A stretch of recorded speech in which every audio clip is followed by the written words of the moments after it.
جناب المرسلین سلام علیہ آدھی سرکار رسولہ میں اپنی حاضری اور ہماری ذاتی قبولیت کے لیے مل جل کے بلند ترین نعرہ صلوات فرمائیں۔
سلام اللہ علیہ حاکم علیہ پاک سے لٹی ہوئی طبیعت کے ذروں کا تصور ہے کہ کاتب تقدیر نے ہمارے دلوں کا محمد، دھڑکنوں کا علی، سینوں کا حسین اور بازوؤں پر عباس لکھ دیا۔ اس کا لاکھ لاکھ شکر ہے کہ اس نے ہماری زندگی کی کتاب یا اہل بیت کی خوشیوں سے عبارت کی یا اہل بیت کے غموں سے عبارت کیا۔ یہی وجہ ہے کہ نہ ہماری اپنی کوئی خوشی ہے، نہ ہمارا اپنا کوئی غم ہے۔ اہل بیت کی خوشی ہی ہماری خوشی ہے اور اہل بیت کا غم ہی ہمارا غم ہے۔ اگر ان کا غم آ جائے تو ہماری ہر خوشی اس غم کا قربان، اور اگر ان کا غم آ جائے تو ہمارا ہر غم ان کے غم کو ملا۔ دلیل یہ ہے کہ جب بیٹے کی شادی رچاتے ہیں تو خوشی کا موقع ہوتا ہے، مگر ایسے موقع پر بھی حسین کی مجلس برپا کر کے بتاتے ہیں کہ پہلے حسین کا غم ہے، بعد میں اپنی خوشی ہے۔ اور جب اپنا کوئی مر جاتا ہے، جب بھی ہم مجلس حسین ہی برپا کرتے ہیں تاکہ یہ ثابت ہو جائے کہ ہمارا غم حسین کے غم کا قربان ہے، ہماری خوشی حسین کے غم کا فدا ہے۔ ایک ایسے سالے اور ایسے حادثے کا تذکرہ کہ جس کے جینے کے دن تھے بظاہر، وہ دنیا سے چلا گیا۔ ہمارے برادر عزیز مولانا آفتاب صاحب اللہ نے یہ بتایا کہ وہ ایک نوجوان جو چند دنوں پہلے ہمارے درمیان تھا، آج نہیں ہے۔ ظاہر ہے کہ دنیا فنا ہو جانے والی ہے، جو بھی اس کائنات میں آیا ہے اسے پلٹ کے واپس جانا ہے، اس لیے کہ دنیا کے وعدے ٹل سکتے ہیں، اللہ کا وعدہ نہیں ٹل سکتا۔ انا للہ و انا الیہ راجعون، ہم اللہ کی طرف سے آئے ہیں اور ہمیں اللہ کی بارگاہ میں واپس جانا ہے۔ صلوات بھیجیں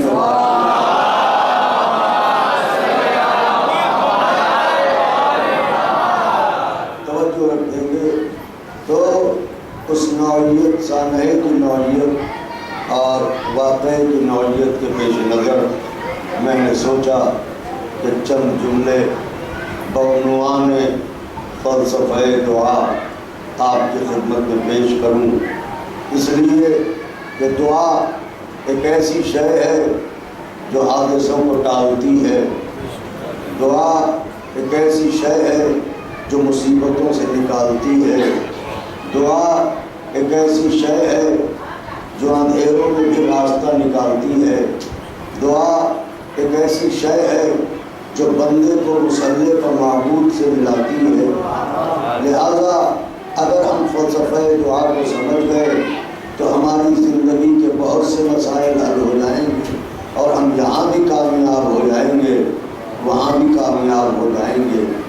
میں نے آپ کی خدمت میں یہ عرض کیا کہ اللہ تعالیٰ قرآن مجید میں اپنے بندوں کو مخاطب کر کے یہ کہہ رہا ہے، ادعونی استجب لکم، توجہ رہے، اے میرے بندے مجھ سے مانگ، مجھ سے دعا کر، مجھ سے سوال کر، میرے آگے دامن پھیلا، میرے آگے کاسے دل بڑھا، میرے بندے آ میری طرف آ، میں تجھے بلا رہا ہوں۔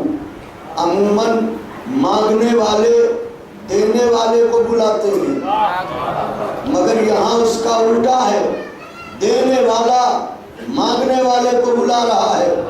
میرے بندے میری بارگاہ میں آ، مجھ سے مانگ، مجھ سے سوال کر، مجھ سے طلب کر، میں تجھ سے وعدہ کرتا ہوں تیری دعا کو سنوں گا، میں تجھ سے وعدہ کرتا ہوں تیری دعا کو قبول کروں گا، میں تجھ سے وعدہ کرتا ہوں تیرے دامن مراد کو بھر دوں گا۔ یہ روایت نہیں، آیت ہے۔ اللہ قرآن میں کہہ رہا ہے میرے بندے مجھ سے دعا کر، میں دعا کو قبول کروں گا۔ دیکھیے بلال کاظمی کا وعدہ ٹل سکتا ہے، آپ کا وعدہ ٹل سکتا ہے، مگر اللہ کا وعدہ، جب اللہ نے کہہ دیا کہ میرے بندے مجھ سے مانگ میں عطا کروں گا، تو اس کا مطلب یہ ہے کہ بندہ جب اس سے مانگے گا تو وہ عطا کرے گا۔ میں کچھ عرض کر رہا ہوں، ذرا غور فرمائیے۔ بندہ جب اس سے مانگے گا تو وہ عطا کرے گا۔ کیوں؟ قرآن میں بات موجود ہے، اللہ نے کہا ہے مجھ سے مانگ میں عطا کروں گا۔ اس کا مطلب سب کے وعدے بدل سکتے ہیں، اللہ کا وعدہ وہ کہہ رہا ہے بندے مانگ میں عطا کروں گا، تو وعدے کے مطابق بندہ جب بھی اس سے مانگے اسے عطا کرنا چاہیے۔ مگر میں اکثر دیکھتا ہوں لوگ چیختے رہتے ہیں، چلاتے رہتے ہیں، وہ کہتے ہیں صاحب اللہ سے مانگ رہے ہیں مگر اللہ عطا نہیں کر رہا ہے، اللہ سے سوال کر رہے ہیں اللہ کچھ دے نہیں رہا ہے۔ تو جب وعدہ اس کا ٹلتا نہیں تو یہ چیخ پکار کیسی، یہ ہنگامہ آرائی کیسی، مانگ رہا ہوں نہیں دے رہا ہے۔ اس کا مطلب یہ ہے کہ اس کے عطا کرنے کے وعدے میں تو کہیں سے کوئی کمی نہیں ہے، مگر ہمارے مانگنے میں کچھ کمی ضرور ہے۔ بھیجے تو عرض کرنا،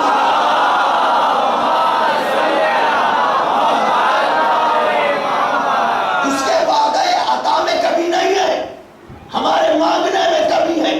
اس لیے کہ جب اس کا وعدہ بدلتا ہی نہیں تو اس نے کہہ دیا اپنے بندے سے میرے بندے مجھ سے مانگ، مجھ سے دعا کر میں عطا کروں گا، مگر پھر بھی مانگے جا رہے ہیں، مصلے پر پڑے ہیں مگر نہیں مل رہا ہے، پریشان ہیں، تڑپ رہے ہیں، اللہ دے نہیں رہا ہے، عطا نہیں کر رہا ہے۔ اس کا مطلب یہ ہے کہ وہ تو عطا کرنے کے لیے بلا ہی رہا ہے، ہم ہیں کہ جس سے مانگا نہیں جا رہا ہے۔ تو پروردگارہ یہ تو بتا کہ جب تو نے کہا کہ میرے بندے مجھ سے مانگ میں عطا کروں گا، تو اب تو بندہ مانگ رہا ہے، اب اسے شکوے کا موقع کیوں دے رہا ہے؟ مشیت کہے گی تجھے کیا خبر، میں نے بندے سے کہا تو ہے کہ میرے بندے دعا کر، مگر یہ بھی تو ہے کہ دعا کیسے کر۔ دعا کیسے کر مطلب کا یاد رکھنا، مرحلے دو ہیں بشر کے سامنے۔ پہلا مرحلہ یہ کہ دعا کیسے کرے، دوسرا مرحلہ یہ کہ دعا کیسی کرے۔ آپ نے غور نہیں فرمایا میں کیا کہہ رہا ہوں۔ پہلا مرحلہ دعا کیسے کرے، دوسرا مرحلہ دعا کیسی کرے۔ جیسے بچوں کو سکھایا جاتا ہے بات کیسے کرو، اللہ سبحان اللہ، بات کیسے کرو، بات کیسے کرو، گفتگو کیسے کرو۔ اور اگر کوئی بازار جا رہا ہے تو اسے سمجھایا جاتا ہے چیز کیسی خریدو۔ خدا حسین کا واسطہ غور فرمائیں، یہاں سمجھایا جا رہا ہے بات کیسے کرو، وہاں سمجھایا جا رہا ہے چیز کیسی خریدو۔ اس کا مطلب اب بشر کے سامنے دو اہم مرحلے، وہ یہ کہ دعا کرے تو کیسے کرے، اور دعا کرے تو کیسی کرے۔ ایسی دعا نہ کرے کہ معبود پڑوسی کے سارے بیٹوں کو مار دے مجھے بیٹا دے دے، ایسی دعا نہ کرے کہ معبود پڑوسی کے گھر میں ڈاکہ پڑوا دے ہمیں مالدار بنا دے، ایسی دعا نہ کرے کہ دنیا کے سارے لوگ فقیر ہو جائیں ہمیں بادشاہ بنا دے۔ دعا کیسی کرے یہ بھی فلسفہ ہے، ایسی کرے کہ معبود میرا دامن بھی بھر دے، میرے مومن بھائیوں کا دامن بھی بھر دے۔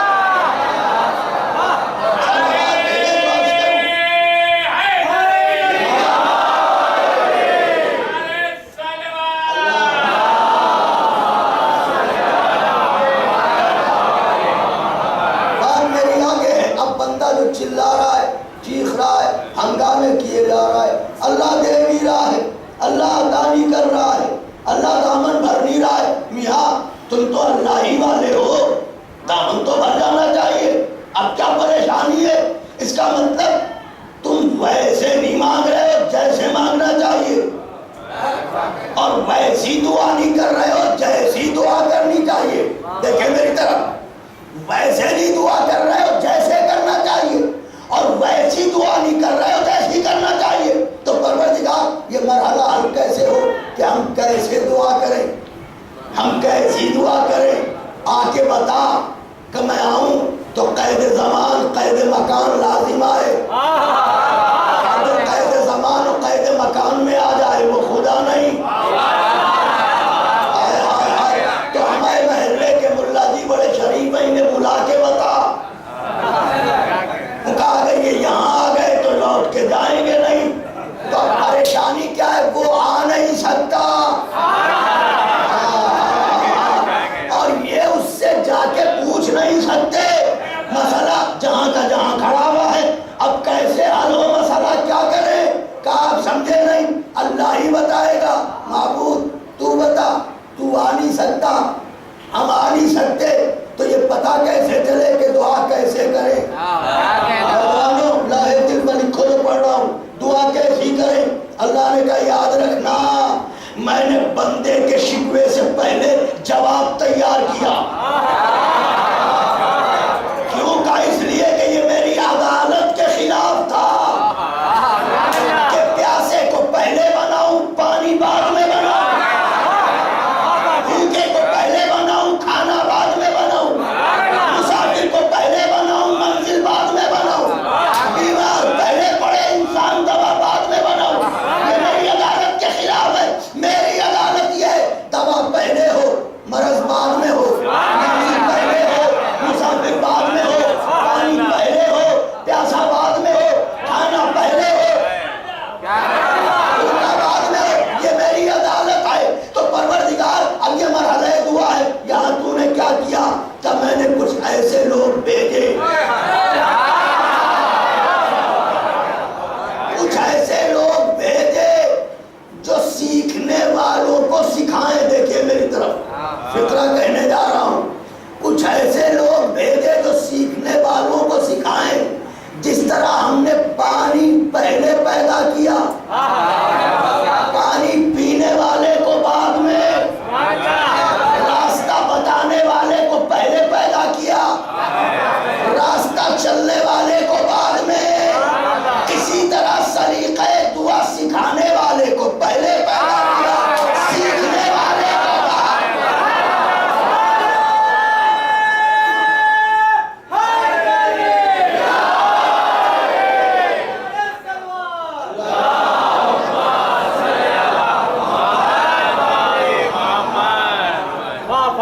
سکھانے والے کو پہلے خلق کیا، سیکھنے والے کو بعد میں پیدا کیا۔ اچھا تو سکھانے والے کون ہیں؟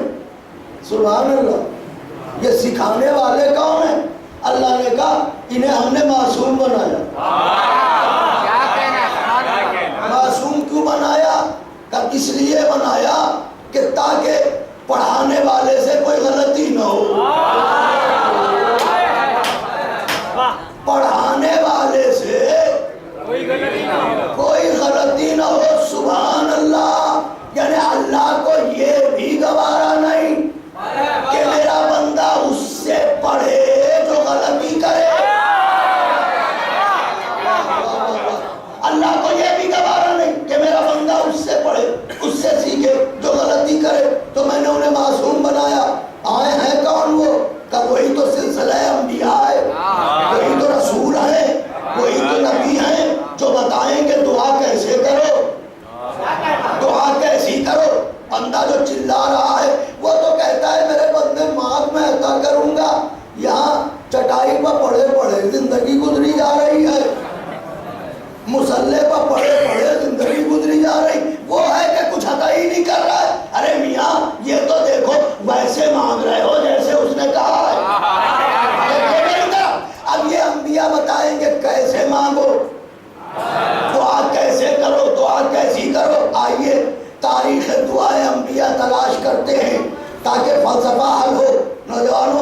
بات واضح ہو رہی ہے؟ ذہن پہ تکان تو نہیں ہے؟ تاریخ دعائے انبیاء پڑھیے، یہ ہے کتاب دعائے انبیاء، پہلا صفحہ الٹیے، یہ سرے ورق ایک نام لکھا ہے، یہ نام ہے آدم کے سلام ان پر۔ یہ آدم کون ہے؟ کہ پہلے نبی۔ بچوں جناب آدم کون ہے؟ اور آخری نبی کون ہے؟ خوش رہو۔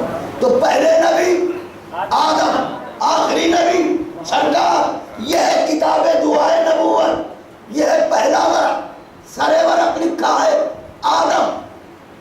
آدم بتائیں گے دعا کیسے کرو، آدم بتائیں گے دعا کیسی کرو۔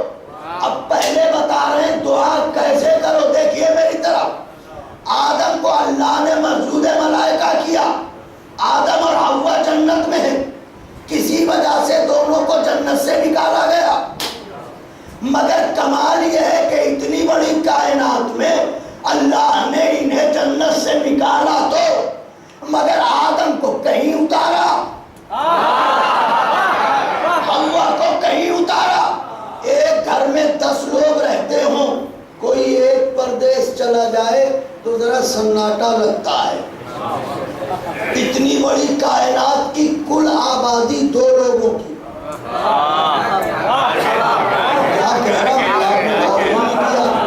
اتنی بڑی کائنات کی کل آبادی 2 لوگوں کی، ایک آدم ایک حوا، اور ان میں بھی آدم کہیں حوا کہیں۔ اب سناٹوں کا کیا عالم ہوگا، تنہائیوں کا کیا عالم ہوگا۔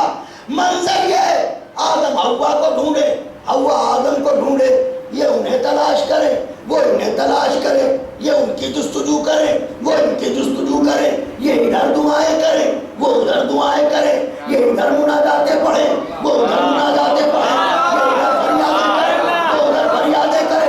آدم کہے معبود حوا کو مجھ سے ملا دے، حوا کہے معبود آدم کو مجھ سے ملا دے۔ ادھر ان کی دعاؤں پر دعائیں، ادھر ان کی دعاؤں پر دعائیں، مگر نہ آدم کو حوا ملے نہ حوا کو آدم ملے۔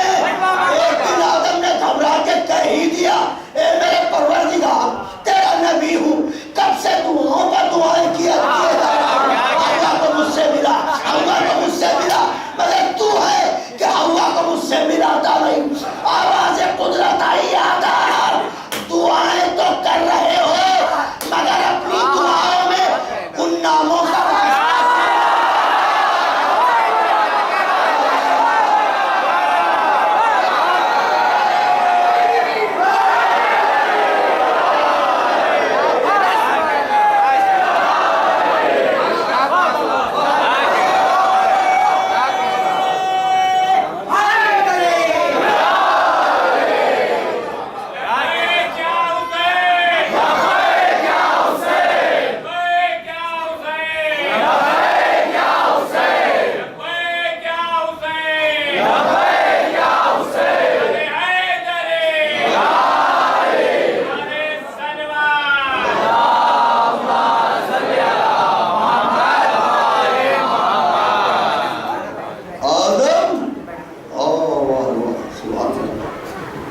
کیا کہا؟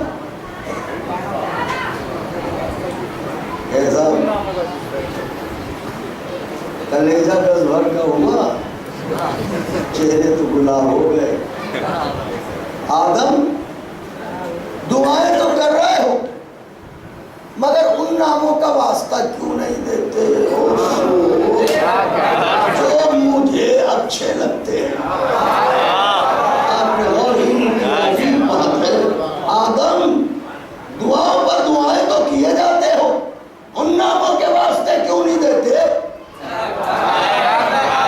جو مجھے اچھے لگتے؟ آدم نے تڑپ کے کہا معبود تو ہی بتا دعا کیسے کرے، واہ واہ واہ واہ، تو ہی بتا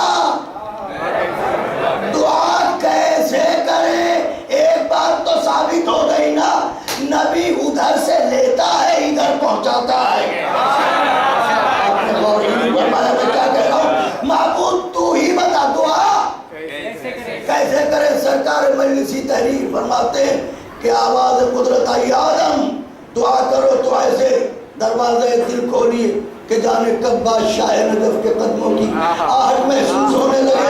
توجہ رکھیے کہ جب عرض کر رہا ہوں، آدم ایسے دعا کرو، ہاتھوں کو بلند کرو، کہو اللہم انی اسألک بحق محمد وانت المحمود وانت العلا بحق فاطمہ وانت حاضر السماوات والارض بحق الحسن وانت قدیم الاحسان وبحق الحسین۔ اللہ اکبر۔ آپ ذرا غور فرمائے، اے میرے پروردگار، اگر تو محمود ہے تو تجھے محمد کا واسطہ، اگر تو اللہ ہے تو تجھے علی کا واسطہ، اگر تو فاتح ہے تو تجھے فاطمہ کا واسطہ، اگر تو محسن ہے تو تجھے حسن کا واسطہ، اگر تو قدیم الاحسان ہے تو تجھے حسین کا واسطہ، میری مشکل کو آسان کر دے۔ آدم نے یہ نام اپنی زبان پر جاری کرنا شروع کیے، معبود تجھے محمد کا واسطہ، معبود تجھے علی کا واسطہ، معبود تجھے فاطمہ کا واسطہ، معبود تجھے حسن کا واسطہ، معبود تجھے حسین کا واسطہ۔ علامہ لکھتے ہیں کہ ادھر آدم ان ناموں کو زبان پر جاری کرتے ہوئے نام حسین تک پہنچنا چاہتے تھے کہ لگا پہلو میں کوئی ہے، لگا پہلو میں کوئی ہے۔ اب جو مڑ کے دیکھا، ختم ہوا، جدائی ختم ہوئی، فراق ختم ہوا، جدائی ختم ہوئی، آدم کو حوا مل گئی، حوا کو آدم مل گئے۔ اللہ نے بتایا دعا ایسے کرو کہ ان کا واسطہ دو، دعا ایسے کرو کہ ان کا واسطہ دو۔ دیکھیے دعا کرنے کے لیے اٹھائے جاتے ہیں ہاتھ، شاید اللہ نے دونوں ہاتھوں میں 5 ہی 5 انگلیاں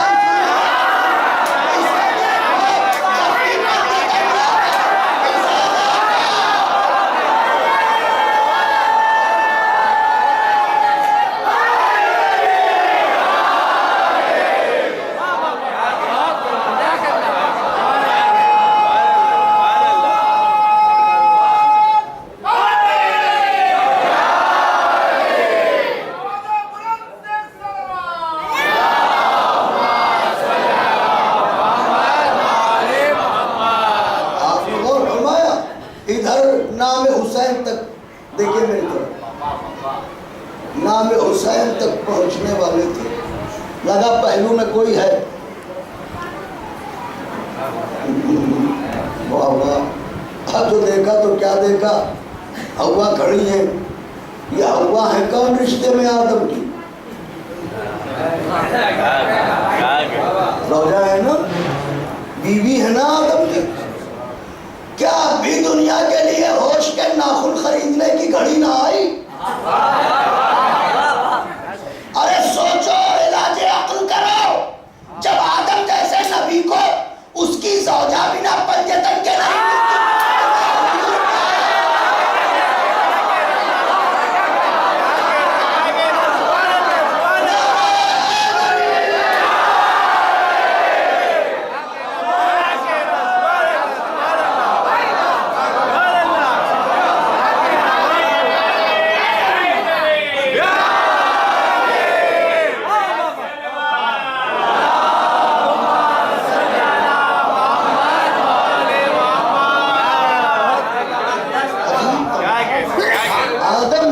نبی کو بنا ان کے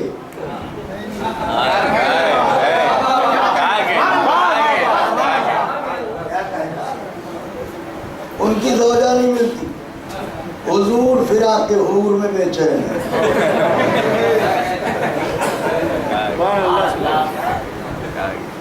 کیا کہا تھا اللہ نے؟ آدم ان ناموں کا واسطہ کیوں نہیں دیتے جو مجھے؟ اور ایسے دیکھو کلیجہ گز بھر کر کرو، بزرگوں کے لیے نہیں پڑھ رہا ہوں، یہ تو جانتے ہیں، ایسے سینہ چوڑا کرو۔ بات ایسی کہنے جا رہا ہوں سرور محشر تک طاری رہے گا. کیا کہا اللہ نے؟ ان ناموں کا واسطہ کیوں نہیں دیتے جو مجھے کچھ رس ہے اس میں. کیا بات ہے جو مجھے یہ دیار عشق جنون چاہتا کھو جاؤ عشق اہل بیت. پھر دیکھو کہ اللہ کیا کہہ رہا ہے. کہہ رہا ہے ان ناموں کا واسطہ کیوں نہیں دیتے.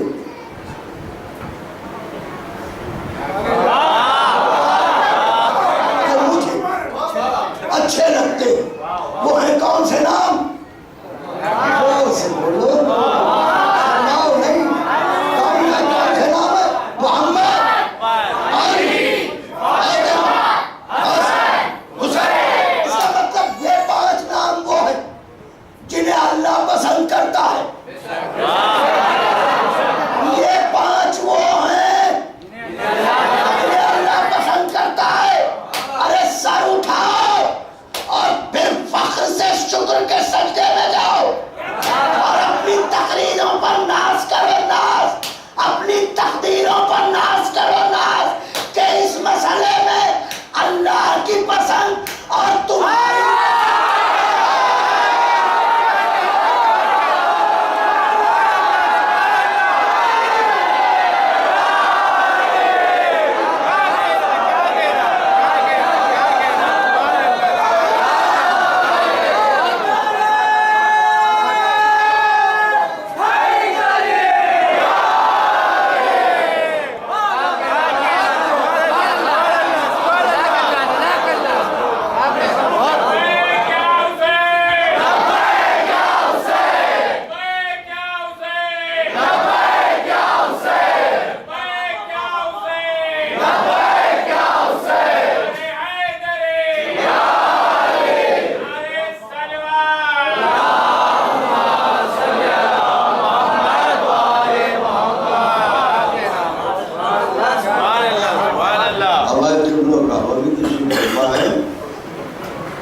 سرکار ایسے ہی ہے نا جیسا پڑھ رہا ہوں. اسے بھی یہی اچھے لگتے ہیں، ہمیں بھی.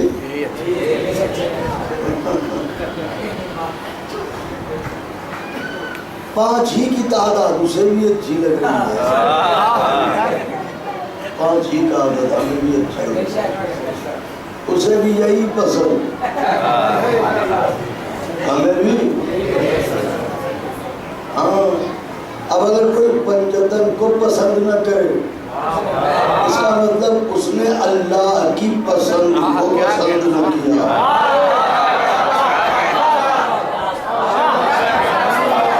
کیا مطلب ہوا؟ اس نے اللہ کی پسند کو نہ پسند کیا. تو اے بھائی پنجتن کے دشمن کا جھگڑا ہم سے تھوڑی ہے، اللہ سے ہے.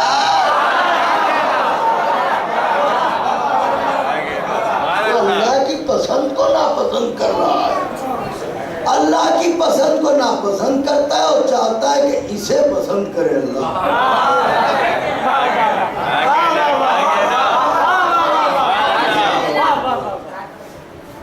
نہ دیکھنے کے نہ سننے کے، چاہتے ہیں اللہ پسند کرے.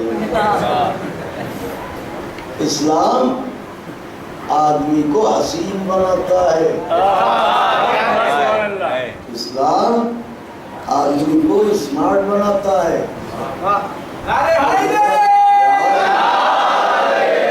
اتنا یاد رکھنا نوجوان، اسلام اسمارٹ بناتا ہے، حسین بناتا ہے. اسلام چاہتا ہے چہرے پر داڑھی رکھو سبزے کی طرح، جنگل کی طرح.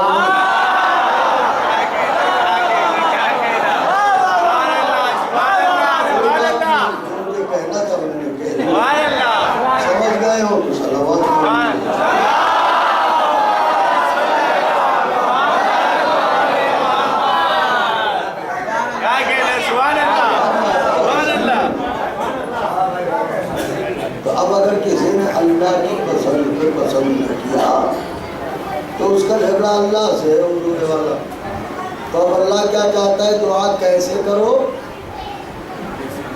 ایسے کرو کہ ان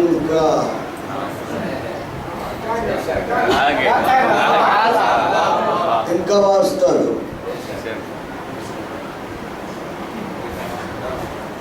ان کا واسطہ دو۔ معقول ہو سکتا ہے لوگ بھول جائیں گے؟ اللہ نے کہا میں اپنے نبی کو بلانے سے پہلے، واپس بلانے سے پہلے غدیر میں کہوں گا یوں ہاتھوں کو اٹھاؤ، ایک کو دکھاؤ، تاکہ نہ کسی کی آنکھوں کو شرمندگی دید رہ جائے، نہ کسی کی زبان کو مہلت شکوہ رہ جائے۔ یہ ہے، اسے پسند کرتا ہے۔ تو اب دعا ایسے کرو بچوں کہ پنجتن پاک کا واسطہ۔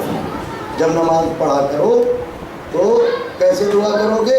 یا اللہ تجھے محمد کا واسطہ، تجھے علی کا واسطہ، تجھے جناب زہرا کا واسطہ، تجھے حسن کا واسطہ، تجھے حسین شہید کربلا کا واسطہ، میری دعاؤں کو قبول کرو۔ یہ واسطے ایسے ہوتے ہیں کہ جنہیں اللہ رد نہیں کرتا۔ دلیل یہ ہے کہ آپ کے پاس چاہے جیب میں 2 ہی روپے پڑے ہوں اور فقیر آ جائے اور کہے کہ اپنے بچے کا صدقہ دے دو، تو چونکہ بچے سے محبت اتنی ہے آپ کو، آپ کی جیب میں 2 ہی روپے مگر بچے کے نام پر وہ مانگ رہا ہے، اس لیے اسے عطا ضرور کر دیں گے۔ اس کا مطلب یہ ہے کہ جس سے محبت ہوتی ہے اس کے نام پر مانگنے والے کو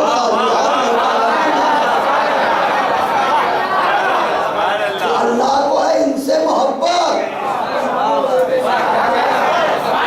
آپ کہیں گے دلیل ابھی کل ہی پڑھی ہوگی حدیث قصہ، انی ما خلقت السماء مبنیہ ولا ارضا مدحیہ ولا قمرا منیرا ولا شمسا مضیہ ولا فلکا یدور ولا بحر یجری ولا فلک یسری الا فی محبت هؤلاء الخمسة الذین هم تحت القصہ۔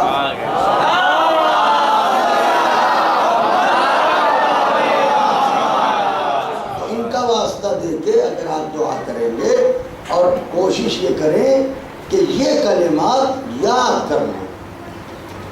بسم اللہ الرحمن الرحیم، اللہم انی اسألک بحق محمد وانت المحمود بحق علی وانت العلا بحق فاطمہ وانت فاطر السماوات والارض بحق الحسن وانت المحسن بحق الحسین وانت قدیم الاحسان۔ یہ کلمات آپ یاد کر لیں، یہ کلمات زبان پر جاری کرنے کے بعد دعا کریں۔ دیکھیں دعا کیسے نہیں قبول ہوگی۔ اب یہ تو طے ہو گیا نا کہ دعا کیسے کریں، مگر دعا مانگی جاتی ہے زبان سے۔ دعا مانگی جاتی ہے زبان سے۔ زبان سے چونکہ دعا مانگی جاتی ہے اس لیے زبان کا پاک ہونا بھی ضروری ہے۔ میں کچھ عرض کر رہا ہوں، زبان کا پاک ہونا بھی ضروری ہے۔ اب یہ دیکھیں کن چیزوں سے زبان پاک ہوتی ہے، کن چیزوں سے زبان نجس ہوتی ہے۔ اب یہ تو آپ کی زندگی کی بات ہے، اسے پڑھتے رہیے، غور کرتے رہیے۔ رزق حلال کھائیے، اس سے زبان پاک ہوگی۔ رزق حرام چھوڑ دیجئے، اس سے زبان نجس ہوتی ہے۔ لوگوں کی نیکیاں بیان کیجئے، اس سے زبان پاک ہوگی۔ لوگوں کی عیب جوئی کرنا چھوڑ دیجئے، اس سے زبان نجس ہوتی ہے۔ میں کیا عرض کر رہا ہوں آپ کی خدمت میں؟ تو زبان کو بھی اس قابل ہونا چاہیے کہ پنجتن کا نام اس پر آ سکے۔ عرض کر رہا ہوں، صلوات بھیجیں تو عرض کر رہا ہوں۔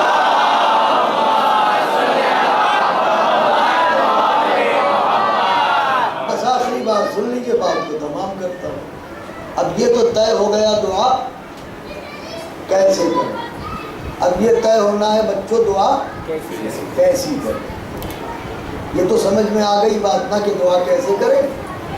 اب کبھی بھولنا نہیں. پھر کبھی آئی تو پوچھیں گے تم لوگوں سے کہ دعا کیسے کرتے ہو, تو ہم کو سنانا کہ ہم پنجتن کا نام زبان پر جاری کرتے ہیں, ان کا واسطہ دیتے ہیں, پھر دعا کرتے ہیں کہ اللہ کو یہ نام بہت اچھے لگتے ہیں. اب دوسرا مرحلہ ہے دعا کیسی. تو آدم اب تم ہی یہ بھی بتائے جاؤ کہ دعا کیسی کریں. آدم نے کہا تھوڑا انتظار کرو. آدم اور حوا ملے, نسل چلی, 2 بیٹے پیدا ہوئے. ایک کا نام حابیل, ایک کا نام قابیل. دونوں بڑے ہوئے. قابیل نے حابیل کو قتل کر دیا. تو یہ ہم خیال سگے بھائی تھے کیا یا سوتیلے تھے؟ ارے ان کا صاحب سوتیلے کا کیا, آدم کے علاوہ کوئی جو دوسرا ابھی ہے ہی نہیں. سوتیلے کا کیا, تو ہم خیال ہو سکتا ہے مائیں الگ الگ ہوں. کرنے نہیں, ماں جائے بھی ہیں, ان کا باپ بھی ایک ہے, ماں بھی ایک ہے. یعنی حوا ہی کے بطن سے قابیل بھی ہے, حابیل بھی. آدم ہی کے سلب سے بولتے رہیے قابیل بھی ہے, حابیل بھی. تو دونوں ہیں نبی کے بیٹے, دونوں ہیں حوا کے بیٹے. مگر کچھ ہوا یوں کہ نبی کے دونوں اپنے بیٹوں میں ایک قاتل نکل گیا, ایک مقتول, ایک ظالم نکل گیا, ایک مظلوم, ایک صبر کرنے والا نکل گیا, ایک ظلم کرنے والا. قابیل نے کر دیا حابیل کو, قابیل نے کر دیا حابیل کو قتل. ادھر قابیل نے حابیل کو قتل کیا. اللہ نے کہا قابیل قیامت تک لعنتی, آخری صف تک کے لیے. قابیل قیامت تک لعنتی. کیوں؟ کہ اس لیے کہ یہ قاتل ہے. کس کا؟ نہیں, اب بدلیے نا لفظ. قاتل ہے کس کا؟ نبی زادے کا.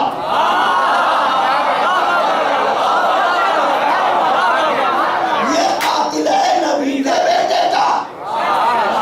لہذا اب یہ ہے لعنتی, اس پر لعنت ہوگی قیامت تک. ایسا نہ کر, چھوڑ دے, جانے دے. ارے کر ہی گیا غلطی, کر گیا, جانے دے, چھوڑ دے, اب تو ہو ہی گیا.